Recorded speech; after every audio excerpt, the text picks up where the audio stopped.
On a world that worships brute force and loud voices, there exists a deeper, quieter kind of power.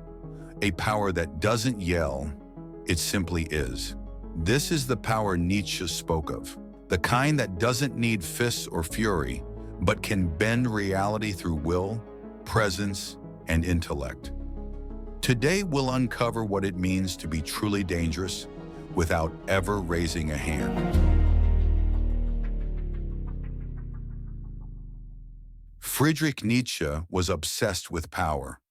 Not political power, not domination through weapons, but inner power, the ability to shape one's world from within. He called this the will to power, the fundamental force of life itself. But Nietzsche's danger didn't come from physical violence. It came from clarity, purpose, and detachment from societal illusions. To be dangerous in Nietzsche's terms is to become someone who transcends the herd, someone who is unpredictable, self-governed, and psychologically sovereign. He who cannot obey himself will be commanded. That is the nature of living creatures. You become dangerous not by controlling others, but by mastering yourself so completely that the world cannot ignore your presence. Nietzsche believed that most people speak to distract themselves.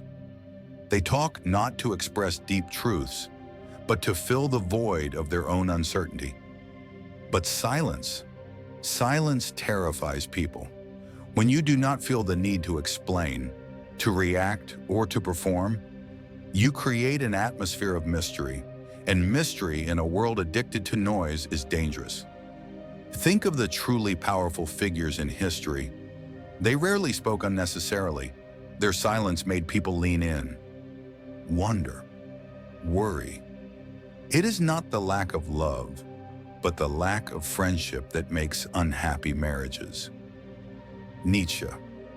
What Nietzsche means here isn't just about relationships. It's about connection. And true connection, even with yourself, it begins in silence. To be dangerous, you must be unshakable. And to be unshakable, you must detach. Not in the cold, uncaring sense, but in the Nietzschean sense. You must not need validation, approval, or praise. When people realize they cannot control you emotionally, they begin to fear and respect your independence. Become who you are.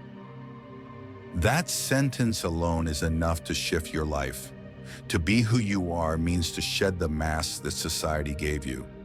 It means walking away from roles that don't fit and relationships that cage your spirit. That's dangerous, because when you no longer rely on others to define you, you become truly free. And the free man is the most feared. Being dangerous without violence requires you to carry yourself with unapologetic presence. When you walk into a room, be there fully, own your space, not through arrogance, but through certainty. Nietzsche wrote, "The individual has always had to struggle to keep from being overwhelmed by the tribe." When you resist being absorbed by the crowd, you create an invisible wall, an aura. People sense you're different, and difference, especially when it's authentic, is threatening. Practice eye contact, stillness, minimal but meaningful words. These small signals speak louder than outbursts ever could. Nietzsche wasn't just a philosopher, he was a weapon. His mind was sharp enough to slice through centuries of tradition and illusion. You don't need to be violent to destroy someone. You can dismantle their worldview with a single sentence.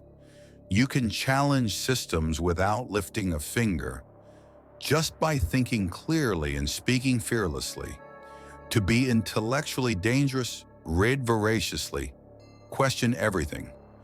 Learn how to express complex ideas simply. There are no facts, only interpretations. The more you understand this, the more flexible, adaptable, and threatening your mind becomes. Most people are slaves to their emotions. Anger, fear, jealousy, these control them like puppets. But the dangerous man learns to feel without acting impulsively. Nietzsche saw emotions as natural, but not sovereign. He admired those who could transmute their inner chaos into art, philosophy, or focused action. He who has a why to live can bear almost any how. When your emotions serve your why, not dominate your how, you become unstoppable. Emotional discipline doesn't mean numbness. It means alignment. Nietzsche understood what Carl Jung would later elaborate.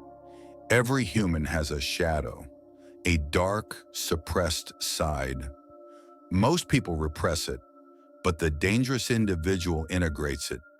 You don't need to act on your dark impulses, but you must acknowledge them.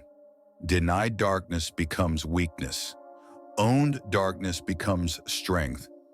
Nietzsche's Übermensch isn't a moral saint. He is beyond good and evil.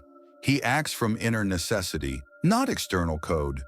To be dangerous is to be whole, light and shadow, fire and restraint. In a chaotic world, calm is power, and the ability to remain unmoved, not numb but centered, is terrifying to those who thrive on control.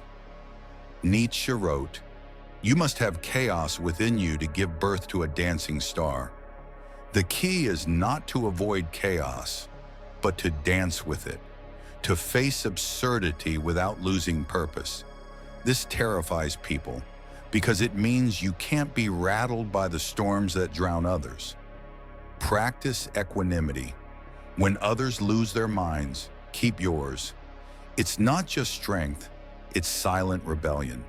True power is not always cold. Kindness, when used consciously, is a devastating tool. It disarms enemies.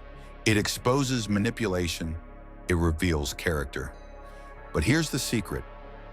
Nietzschean kindness comes from abundance, not weakness. You give because you can, not because you must. Invisible threads are the strongest ties. To show warmth strategically, without attachment, this confuses people. They can't place you. They can't use you. That's dangerous.